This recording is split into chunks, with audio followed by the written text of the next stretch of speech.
Nous allons dans ce chapitre répondre à la question toute simple: à quoi sert la respiration?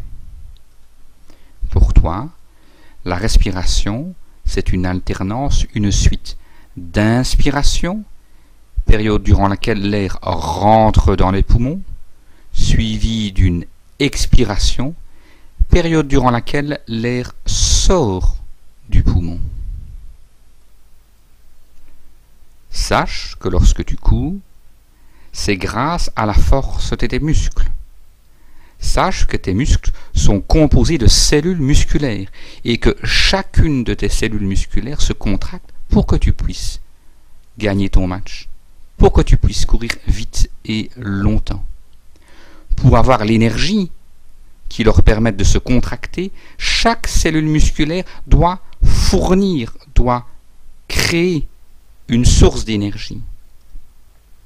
Sache que dans chaque cellule musculaire se produit le phénomène de la respiration.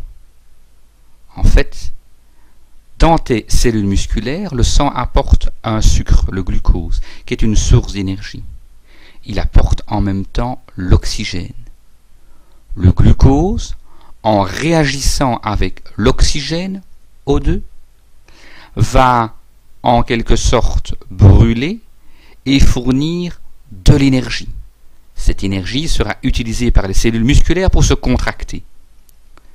Mais deux déchets vont être produits par cette combustion du glucose, le CO2 et l'eau. L'eau n'est pas difficile à éliminer.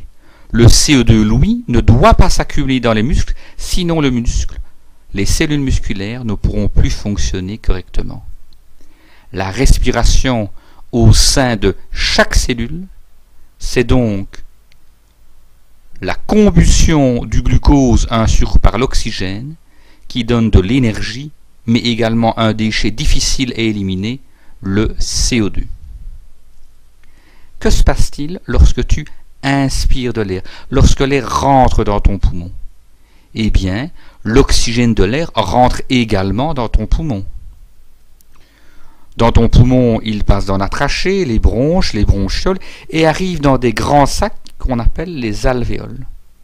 Dans ces sacs, entourés de vaisseaux sanguins, l'oxygène passe dans le sang. Le sang qui était bleu, pauvre en oxygène, devient rouge, riche en oxygène, et il revient chargé d'oxygène vers le cœur, vers la partie gauche du cœur. De là, le cœur enverra ce sang chargé d'oxygène vers tous les organes. Le cerveau, où tes cellules neuronales ont besoin d'énergie pour te permettre de réfléchir, mais également vers tes cellules musculaires qui ont besoin d'énergie pour se contracter, car tu veux gagner ton match de tennis. Donc, le sang qui arrive aux muscles est chargé d'oxygène et contient également du glucose.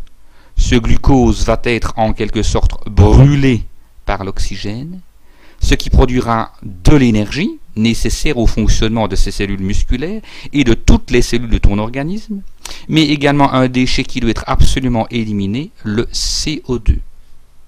Comment éliminer ce CO2? Ce CO2 est donc dans les muscles et, par les vaisseaux sanguins, il va revenir au cœur droit, par les veines. Le cœur droit va envoyer ce sang riche en CO2 vers le poumon. Voici le sang riche en CO2 qui arrive dans le poumon. Et dans les alvéoles, le CO2 va passer à l'intérieur de l'alvéole, puis remonter dans les bronchioles puis les bronches et être éliminé à l'expiration. Tu as compris. À l'inspiration, l'oxygène de l'air passe dans le poumon, qui l'envoie vers le cœur gauche, qui l'envoie lui-même grâce aux artères, vers tous tes organes, tes muscles et ton cerveau notamment. Là, les cellules musculaires vont respirer, elles vont utiliser le glucose avec l'oxygène, elles vont en quelque sorte brûler le glucose, ce qui va produire de l'énergie qui permettra à tes cellules de bien se contracter, mais qui va produire également un déchet qui doit être éliminé, le CO2. Le CO2 reviendra par les veines vers le cœur droit et du cœur droit vers le poumon. Du poumon, il va passer dans les alvéoles et à l'expiration, tu vas chasser ce CO2, chasser ce déchet vers l'extérieur. Voilà, tu as compris maintenant ce qu'était la respiration. C'est une suite d'inspiration qui apporte l'oxygène et d'expiration qui chasse le CO2. Grâce à cette respiration, tes cellules musculaires peuvent fonctionner correctement, elles peuvent elles-mêmes respirer correctement et te permettre de vivre normalement. Lorsque tu as une crise d'asthme, brutalement, tes bronches se ferment, elles se bouchent. Les tuyaux bouchés ne laissent plus bien rentrer l'oxygène. L'oxygène n'arrive plus bien à passer dans le sang et tu vas manquer d'oxygène. L'organisme va demander à ton poumon de travailler plus fort et plus vite. Tu sentiras que ta respiration devient de plus en plus difficile, tu ressentiras de la dyspnée. À l'effort, parfois même au repos. Lorsque tu devras chasser le CO2 qui doit être éliminé, de nouveau les petits bouchons seront présents. Tu devras forcer pour faire sortir le CO2, beaucoup plus qu'à l'habitude. Tu ressentiras cette difficulté et ce besoin de respirer plus fort. Tu auras une crise d'asthme avec une difficulté respiratoire, une sensation de pression thoracique, parfois également de la toux et production d'expectoration.